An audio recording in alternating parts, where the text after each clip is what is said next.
Raden Rangga membunuh 8 perjineman pajak.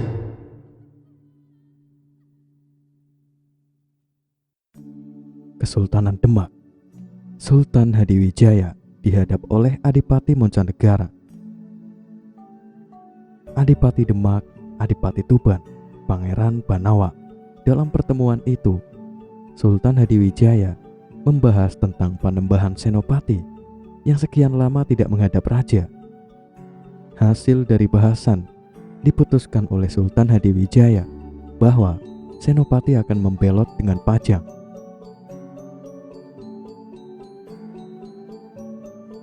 Sebelum pertemuan di Balairung Pajang dibubarkan, Sultan Hadiwijaya memerintahkan Pangeran Banawa dan Adipati Tuban untuk datang ke Mataram, menanyakan kepada Panembahan Senopati kenapa sekian tahun tidak menghadap Raja Pajang. Berangkatlah kedua duta Pajang itu ke Mataram dengan disertai 8 perjineman dan pasukan secukupnya. Setiba di alun-alun Mataram, Pangeran Banawa dan Adipati Pajang disambut oleh Panembahan Senopati, Ki Jurumrentani dan Raden Rangga kepada Senopati. Adipati Tuban bertanya, "Kedatanganku ke Mataram sebagai duta Kangjeng Sultan Hadiwijaya untuk menanyakan kepada Nak Mas Senopati, kenapa sudah sekian tahun tidak datang ke Pajang?" "Ampun, Wak Adipati." Panembahan Senopati menjawab dengan wajah tampak tenang dan berwibawa. "Ananda tidak datang menghadap Ayahanda, Sultan, karena masih disibukkan dengan pekerjaan di Mataram." "Apa Nak Mas tidak sedang merencanakan makar kepada Kangjeng Sultan?" "Sungguh aneh pertanyaan Wak Adipati." Senopati Ngelaga tertawa lepas.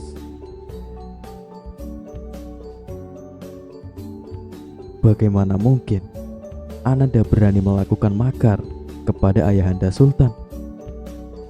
Beliau sudah Ananda anggap ayahandaku sendiri. Selain itu, Wak Adipati tahu kalau Mataram tidak memiliki pasukan perang. Ketika Wak Adipati datang di Mataram, apakah melihat seorang prajurit? Tidak, bukan?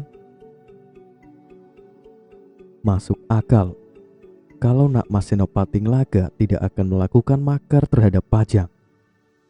Adipati Tuban tersenyum sambil mengerling 8 perjineman yang dibawanya. "Sebagai wujud kelagaanku karena Nak Mas Senopati tetap setia pada Pajang, izinkan 8 perjinemanku melakukan aksinya untuk memeragakan tarian perang." Dengan senang hati, Ananda menerima persembahan Wak Adipati. Iringan tarian perang yang ditabuh oleh orang-orang Mataram bergema di angkasa hingga gaungnya sampai ke seluruh penjuru mata angin. 4 perjineman yang membawa pedang dan perisai, 4 perjineman lainnya yang membawa tombak segera menari di arena. Menyaksikan kebongahan 8 perjineman ketika menari itu, hati Raden Rangga terbakar. Sesudah mendapat izin dari Panembahan Senopati, Pangeran Banawa dan Adipati Tuban, Rangga turun di arena tanpa senjata, menari bersama 8 perjineman itu. Baru beberapa gerakan tarian, Raden Rangga yang tak menyukai kesombongan 8 perjineman Tuban itu menunjukkan kesaktiannya. Sebatang tombak yang direbut dari seorang perjineman dilentingkan ke angkasa. Ketika tombak itu terjatuh, dada Rangga digunakan untuk sasarannya. Para penonton yang berkerumun di luar arena bersorak-sorai. 8 perjineman yang masa dilecehkan oleh Raden Rangga, tapi mereka terbakar api amarah. Mereka menerjang Rangga dengan senjata yang siap mencabut nyawa. Tanpa berkelit, Rangga membiarkan tubuhnya yang kebal menjadi sasaran pedang dan ujung tombak. Saat mencapai puncak kemarahannya, Rangga membunuh 8 perjineman itu dengan mengadunya satu lawan satu. Mereka tewas dengan kepala hancur. Darah yang muncrat dari 2 kepala yang berbenturan itu membasahi rumput alun-alun Mataram. Mengetahui 8 perjinemannya tewas di tangan Raden Rangga, Adipati Tuban meninggalkan alun-alun Mataram tanpa pamit, pulang ke Pajang bersama sisa pasukannya. Tak ada tujuan selain melaporkan bahwa Panembahan Senopati membiarkan Raden Rangga membunuh 8 perjinemannya. Pembiaran yang menyiratkan tanda bahwa Senopati ingin makar terhadap Pajang. Selepas Adipati Tuban, Pangeran Banawa meminta pamit pada Panembahan Senopati. Sesudah menyampaikan pesan, hendaklah Kang Mas Senopati berhati-hati. Siapa tahu Adipati Tuban nanti melaporkan peristiwa pembunuhan 8 perjineman oleh Anggerangga sanggup membakar amarah Ayahanda Sultan. Disertai Ki Jurumertani dan Raden Rangga, Panembahan Senopati yang melepas kepergian Pangeran Banawa itu meninggalkan alun-alun Mataram, memasuki ruang peristirahatannya, bukannya untuk tidur, melainkan memikirkan langkah-langkah apa untuk menanggulangi serangan dari Kesultanan Pajang. Bisa datang sewaktu-waktu. Ibarat hujan di bulan Januari, kenakalan Raden Rangga tak pernah reda, bahkan kenakalannya semakin menjadi-jadi. Suatu hari, Raden Rangga melubangi lempengan batu yang dijadikan oleh Ki Jurumertani sebagai dasaran kaki untuk berwudu itu dengan ujung jari telunjuknya. Saat dikerjai oleh Raden Rangga, Ki Jurumertani yang telah mengendap jiwanya itu tak marah, melainkan menyadarkannya dengan cara halus. Cucuku Rangga sudah dikodratkan bila batu lebih keras dari jari telunjukmu. Raden Rangga terbengong-bengong ketika menyaksikan lempengan batu yang berlubang-lubang itu kembali utuh seperti semula. Rangga pun mengaduh ketika telunjuknya terasa sakit. Sejak itu, Rangga tak lagi mengganggu Ki Jurumertani. Rangga sangat menghormati sesepuh Mataram itu. Di bawah pohon beringin, Raden Rangga merenungi sifat sok saktinya. Ketika dalam permenungannya, Rangga dipanggil Panembahan Senopati yang tengah duduk bersila di atas sebongkah batu gilang. Bila kau benar-benar sakti, Rangga, patahkan jariku ini. Tak menolak perintah ayahandanya, Raden Rangga mendekati Panembahan Senopati karena merasa sakit. Saat Rangga ingin mematahkan jarinya, Senopati melemparkan putranya itu sampai keluar benteng karena terhantam tubuh Rangga. Benteng itu sampai berlubang.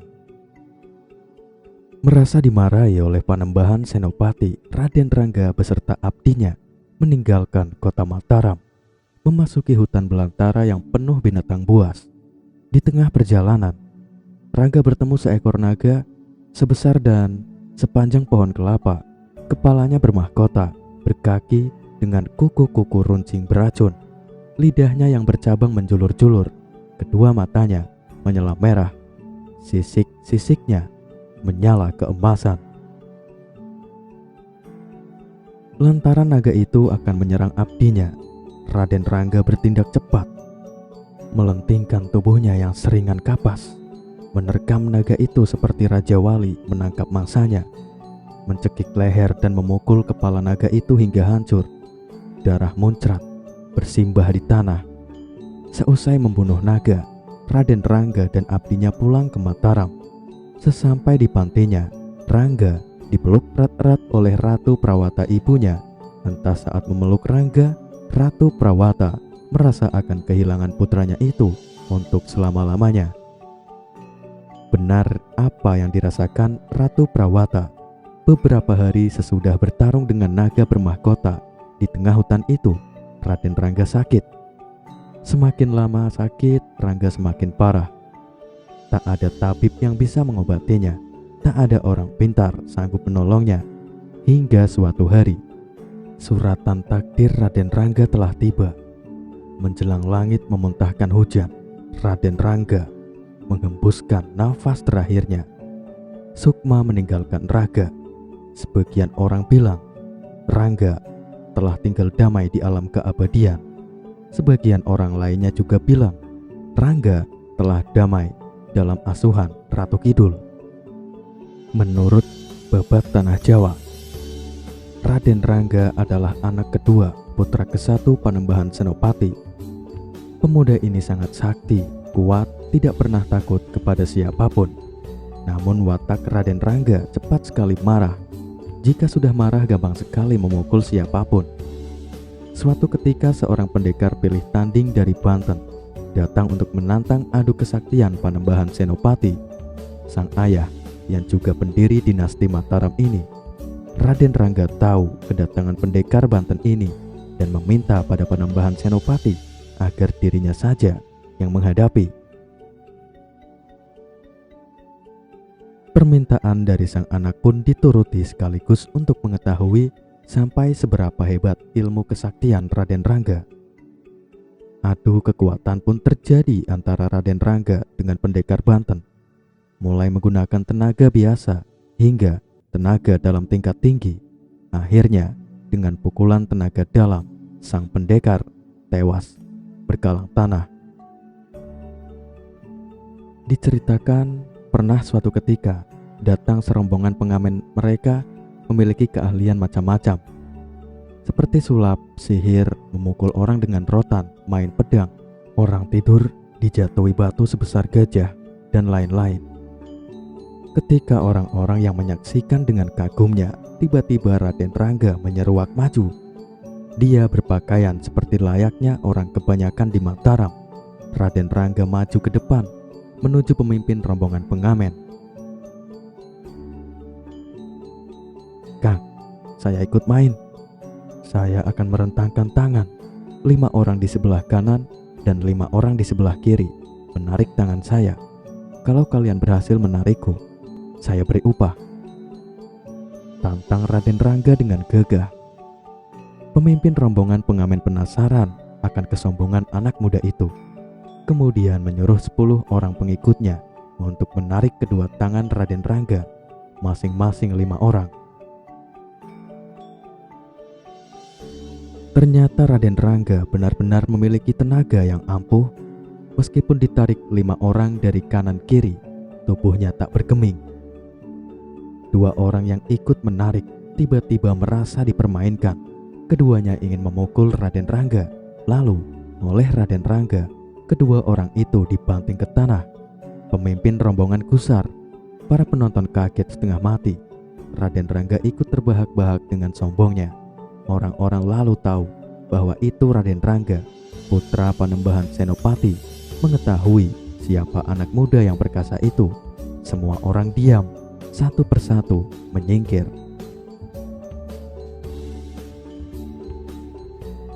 Kelakuan putranya itu sampai ke telinga sang raja pertama Mataram, ayahnya Panembahan Senopati.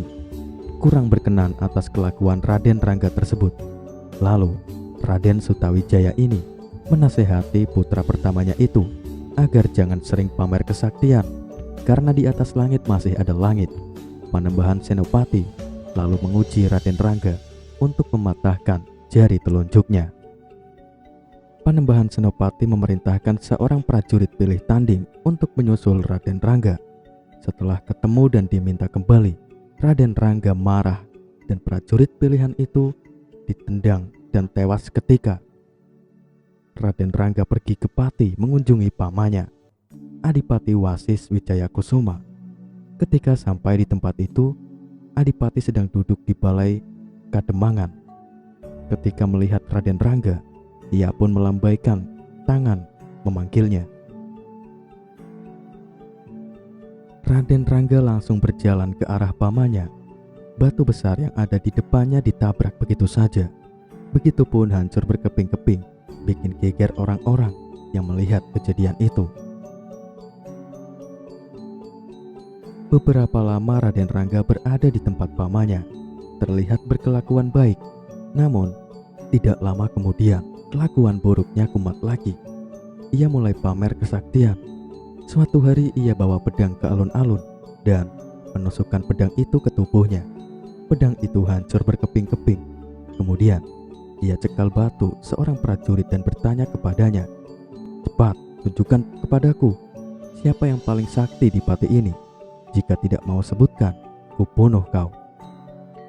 Dengan ketakutan, prajurit itu menunjuk seorang pertapa di hutan. Bukan Raden Rangga kalau tidak coba melabrak pertapa sakti itu. Diseranglah sang pertapa itu, namun sang pertapa hanya terdiam dan tidak menangkis. Akhirnya, pertapa itu tewas terkena pukulan Raden Rangga yang terkenal dahsyat. "Terima kasih Raden, engkau telah mengantarkanku menghadap ke Tuhan yang Maha Kuasa. Namun, engkau perlu diberi pelajaran, yaitu kelak engkau akan menemui kematian di belit ular besar," ujar pertapa itu sebelum meregang nyawa. Raden Rangga pun lalu kembali ke Mataram. Sesampai di Mataram, Panembahan Senopati memerintahkan dia untuk segera menemui Ki Jurumartani.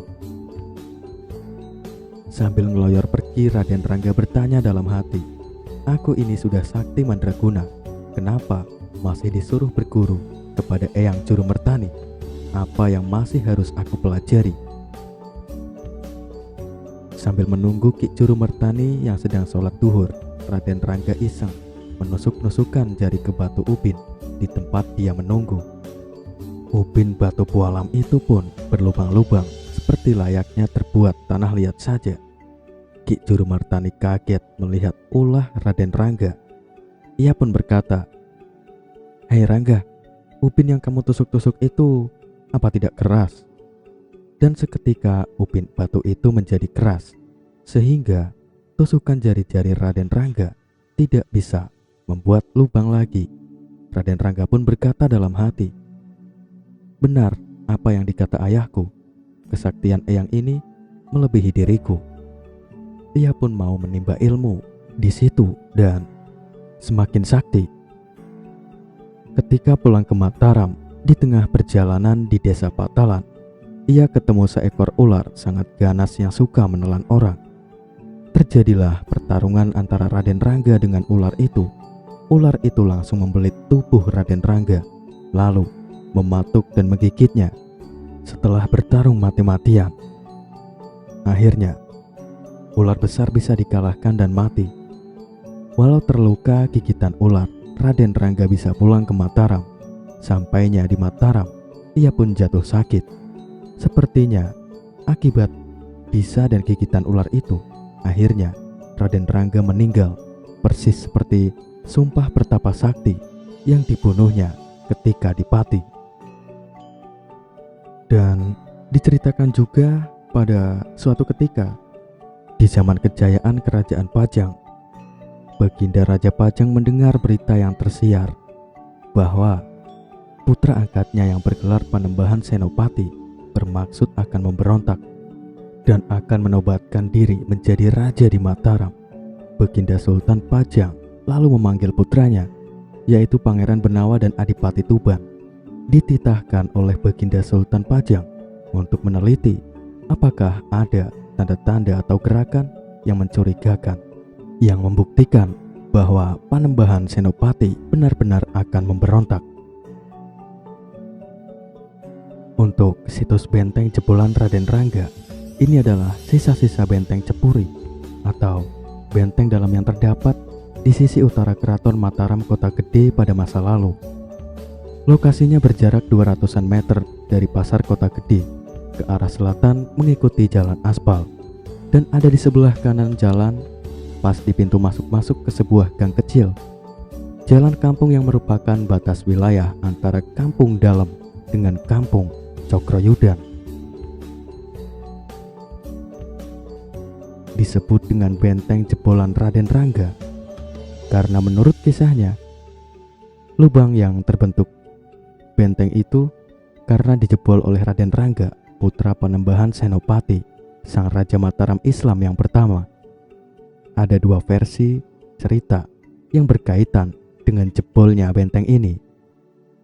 Versi yang pertama mengatakan untuk menghukum Raden Rangga yang pada waktu itu terlalu nakal dan sombong karena memiliki kesaktian yang tinggi. Panembahan Senopati menguji kesaktian Raden Rangga dengan menyuruhnya mematahkan jari telunjuknya. Di hadapan orang banyak Raden Rangga menyanggupinya, namun ternyata jari telunjuk Panembahan Senopati tak dapat dipatahkannya. Raden Rangga yang malu lalu pergi meninggalkan tempat itu, namun tak melalui pintu yang semestinya. Dengan acuh terus berjalan menabrak tembok benteng Cepuri hingga hancur dan meninggalkan sebuah lubang seukuran manusia. Versi yang lain adalah pada saat memijit kaki ayahandanya, Raden Rangga ada niat hendak menguki kesaktian dengan cara memijit jempol kakinya. Ayahandanya sang Panembahan Senopati karena kaget dan merasa sakit. Panembahan Senopati lalu menghentakkan kakinya sehingga tubuh Raden Rangga terpental menabrak tembok benteng Cepuri. Terkena tubrukan tubuh Raden Rangga itu, tembok benteng setebal 2 meteran itu hancur dan meninggalkan lubang yang menganga. Entah versi mana yang benar dan apakah cerita itu benar-benar terjadi. Wallahu a'lam. Hanya Tuhan yang tahu untuk saat sekarang ini. Dan untuk Kesultanan Mataram adalah negara berbentuk kesultanan di Jawa pada abad ke-16, tetapi baru menjadi negara berdaulat di akhir abad ke-16 yang dipimpin oleh dinasti yang bernama Wangsa Mataram. Sepanjang abad ke-16, tepatnya pada puncak kejayaannya di bawah pemerintahan Anyagrakosuma, Mataram adalah salah satu negara terkuat di Jawa. Kesultanan yang menyatukan sebagian besar Pulau Jawa, yakni sebagian besar wilayah Jawa Barat, Jawa Timur, dan Jawa Tengah, kecuali Banten. Selain itu juga menguasai daerah Madura dan Sukadana, Makassar, serta Pulau Sumatera. Kesultanan ini terdiri dari beberapa wilayah inti, mulai dari Kutagara, Negaragung, Mancanegara, pesisiran, dan sejumlah kerajaan vasal. Beberapa di antaranya dineksasi ke dalam teritori kesultanan, sedangkan sisanya diberikan beragam tingkat otonomi.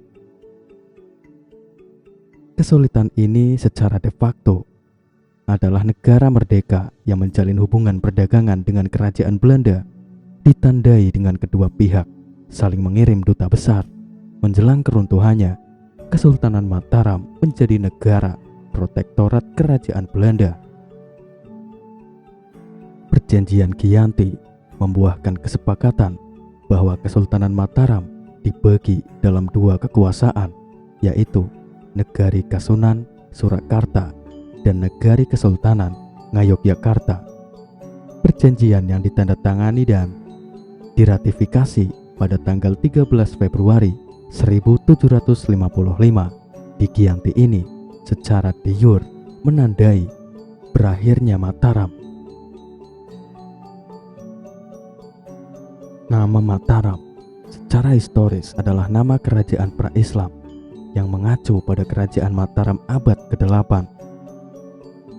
Praktek umum di Jawa adalah menyebut kerajaan mereka dengan metonimia dan bervariasi dalam berbagai bahasa. Ada keragaman bahkan dalam bahasa. Dalam bahasa Sanskerta, Mataram berarti ibu, sedangkan istilah Matawis digunakan sebagai bentuk demonim dan kata sifat.